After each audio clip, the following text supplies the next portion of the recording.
मनोज जरांगे पाटील यांनी पुन्हा एकदा आक्रमक भूमिका घेत राज्य सरकारवर गंभीर आरोप केले आहेत.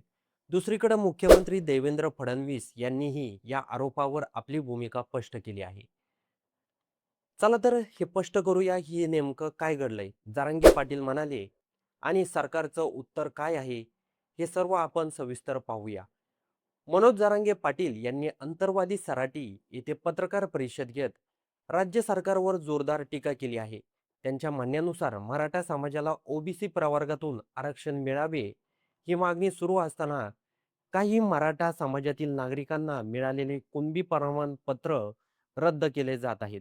विशेषतः मराठवाड्यात 4 नगरसेवकांचे जात प्रमाणपत्र रद्द झाल्याची बाब त्यांनी गंभीर असल्याचं सांगितलं. या निर्णयामुळे मराठा समाजात अस्वस्थता निर्माण होत असल्याचं त्यांनी म्हटलं आहे. त्यावेळी बोलताना मनोज जरांगे पाटील यांनी मुख्यमंत्री देवेंद्र फडणवीस यांच्यावर थेट निशाणा साधला. त्यांनी मुख्यमंत्री यांनी डोक्यातील हवा काढावी, अन्यथा आंदोलन उभा राहिल्यानंतर राज्यभर फिरणं कठीण होईल, असा इशारा दिला आहे. सरकारमधील काही मंत्री आणि नेते मराठा समाजाविरोधात वातावरण तयार करत असल्याचा आरोपही त्यांनी केला आहे. काही नेत्यांची नावं घेत त्यांनी त्यांच्यावर टीका केली आहे आणि सरकारने मराठा समाजाला कमी लेखू नये असा इशाराही दिला आहे. जरांगे पाटील यांनी पुढे असा आरोप केला की मराठा समाजापुरतीच कडक भूमिका घेतली जात आहे. इतर समाजाच्या आरक्षणाबाबत किंवा जुन्या निर्णयाबाबत अशी तपासणी होत नाही.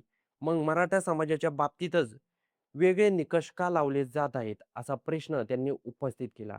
1994 मधील आरक्षणाचा मुद्दाही त्यांनी उपस्थित करत त्या काळातील निर्णयाची चौकशी व्हावी अशी मागणी केली आहे.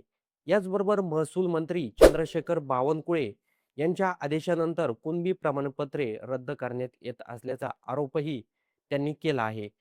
या प्रकरणात सरकारकडून जाणीवपूर्वक कारवाई होत असल्याचा दावा त्यांनी केला आणि सरकारने मराठा समाजाचं वाटोळं करणं थांबवावं असंही त्यांनी म्हटलं आहे.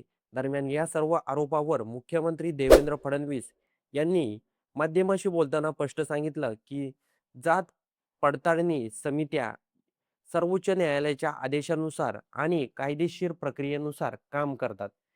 त्या प्रक्रियेत राज्य सरकारचा कोणताही थेट हस्तक्षेप नसतो. कोणत्याही समाजाची प्रमाणपत्रे तपासली जातात. आवश्यक कागदपत्राची पूर्तता न झाल्यास काही प्रमाणपत्रे रद्द होतात.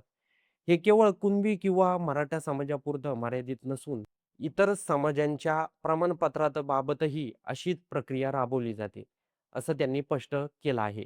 मुख्यमंत्री पुढे म्हणाले, जर एखाद्याला वाटत असेल की त्यांच्यावर अन्याय झाला आहे, तर त्यासाठी अपील करण्याची कायदेशीर व्यवस्था उपलब्ध आहे. संबंधित व्यक्ती आवश्यक कागदपत्रे सादर करून पुन्हा आपली बाजू मांडू शकते. अनेक वेळा भाजपशी संबंधित लोकप्रतिनिधींचेही प्रमाणपत्रे रद्द झाली आहेत. त्यामुळे हा निर्णय राजकीय हेतूने घेतला जात असल्याचा आरोप योग्य नाही, असंही त्यांनी म्हटलं. एकूणच पाहिलं तर मराठा आरक्षणाचा प्रश्न पुन्हा एकदा राज्याच्या राजकारणाच्या केंद्रस्थानी आला आहे.